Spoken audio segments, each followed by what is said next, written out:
అక్షయ Tritiya special offer Mukunda జ్యువెలరీలో 22 carat gold పై flat 20% వే off and no making charges. April 17 నుంచి 20 వరకు మాత్రమే. ఈ రోజు సొంతం చేసేసుకోండి మనం ముకుంద జ్యువెలరీస్కి వచ్చేసి.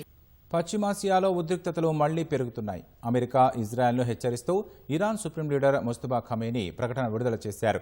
శత్రు దేశాలకు ఘోర పరాజయాన్ని రుచి చూపించడానికి తమ నౌకాదళం సిద్ధంగా ఉందని హెచ్చరించారు. అమెరికా దాడులను తమ సైన్యం సమర్థంగా తిప్పికొడుతూ ఇరాన్ భూభాగాన్ని జాతీయ పతాకాన్ని రక్షిస్తున్నాయని కొనియాడారు. తమ హక్కులను ఎట్టి పరిస్థితుల్లోనూ వదులుకోబోమని తేల్చి చెప్పారు.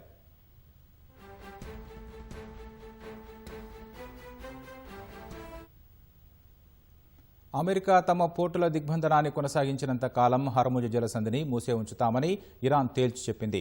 అగ్రరాజ్యంతో మరో విడత చర్చలకు తేదీ ఇంకా ఖరారు కాలేదని తెలిపింది. ఇరాన్ సాయుధ దళాల దినోత్సవం సందర్భంగా సుప్రీం లీడర్ ముస్తఫా ఖమేనీ ఈ మేరకు ఓ ప్రకటన విడుదల చేశారు. ఈ మేరకు ఆయన పేరిట ఓ సందేశాన్ని ఇరాన్ ప్రభుత్వ టీవీ ప్రసారం చేసింది. శత్రువులకు ఘోర పరాజయాన్ని రుచి చూపించడానికి తమ నౌకాదళం సిద్ధంగా ఉందని తన సందేశంలో ముస్తఫా హెచ్చరించారు. అహంకారంతో విర్రవీగుతున్న శక్తులతో పోరాడడానికి సిద్ధంగా ఉన్నామని స్పష్టం చేశారు. ఇరాన్ సైన్యాన్ని దేశపు బిడ్డగా అభివర్ణించిన అయినా భీకర దాడులను తట్టుకొని శత్రువుకు ధీటైన జవాబు ఇస్తోందని ప్రశంసించారు. అమెరికా ఇజ్రాయెల్ దాడుల్లో తీవ్రంగా గాయపడిన ముస్తఫా ఖమేనీ ఇప్పటివరకు బహిరంగంగా కనిపించలేదు. అయితే ఆయన పేరిట ఇరాన్ ప్రభుత్వ టీవీ తరచూ ప్రకటనను ప్రసారం చేస్తోంది.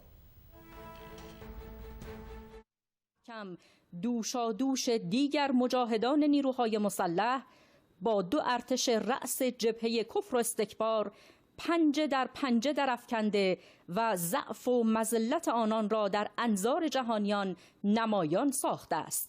همانطور که پهپادهای آن صاعقه وار بر جانیان آمریکایی و صهیونی وارد می آید، نیروی دریایی دلاورش آماده است تا تلخی شکست‌های جدیدی را به کام دشمنان بچشاند.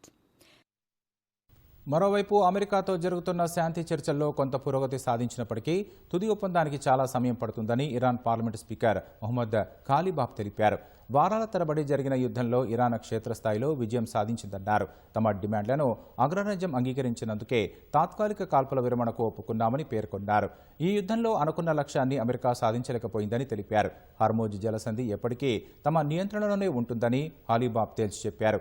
ఆమోదయోగ్యం కాని డిమాండ్లను రుద్దడానికి శత్రువులు ప్రయత్నించారని ఆరోపించారు. అందుకు తాము అంగీకరించకపోవడం వల్ల చర్చలు ఆలస్యమవుతున్నాయని చెప్పారు. తదుపరి విడత చర్చలకు ఇంకా తేదీ ఖరారు కాలేదన్నారు.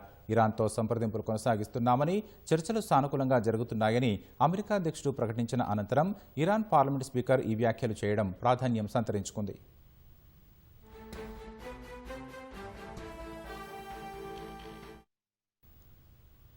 అమెరికా ఇరాన్ మధ్య కుదిరిన 2 వారాల తాత్కాలిక కాల్పుల విరమణ ఈ నెల 22న ముగియనుంది. ఈ గడువును మరింత పొడిగిస్తారా లేదా అనే దానిపై సందిగ్ధత నెలకొంది.